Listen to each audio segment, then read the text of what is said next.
இன்னைக்கு நம்ம ஸ்க்ரீன்மேட் சேனலில் டைரக்டர் ராம் ஜெகதீஷ் ஏக்கத்தில் ரிலீஸ் ஆயிருக்க court a state vs nobody படத்தை பற்றி பார்க்க போகிறோம். இப்போ அந்த படத்தோட ஒன்லைன் என்ன அப்படின்னு பார்ப்போம்.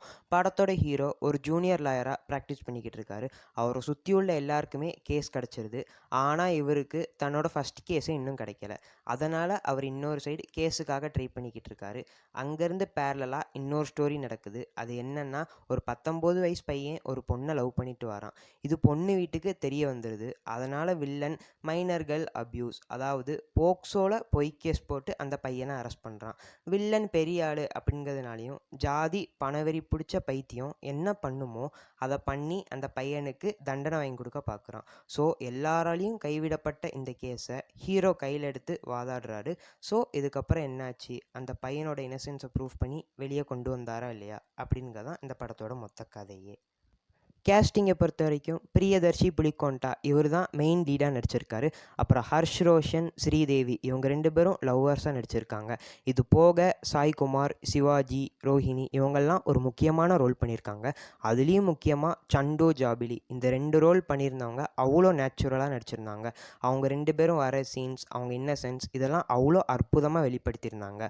ஒரு நார்மல் லவ் ட்ராக் எப்படி இருக்குமோ, அதாவது பார்த்தல், பேசுதல், பழகுதல், அப்புறம் ஒரு மாண்டேஜ் லவ் சாங், அப்புறம் லவ்வர்ஸ் ஆகுறது, இந்த மாதிரி இருந்தாலும் உண்மைக்கு நெருக்கமாகவும் யதார்த்தமாகவும் எடுத்ததுனால இது அவ்வளோ அழகாக ஒரு போயம் மாதிரி இருந்துச்சு.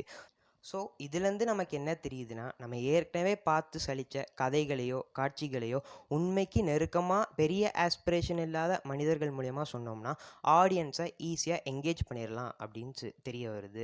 படத்தோட செகண்ட் ஹாஃப் ஃபுல்லாகவே ஒரு கோர்ட் ரூமில் தான் நடக்குது. புலிகோண்டா ரொம்பவே மாஸாகவும் மெச்சூர்டாகவும் நடிச்சிருந்தார். அவர் அந்த ரோலை கேரி பண்ண விதமும் சரி, ஆக்டிங்கும் சரி அவ்வளோ சூப்பராக இருந்துச்சு.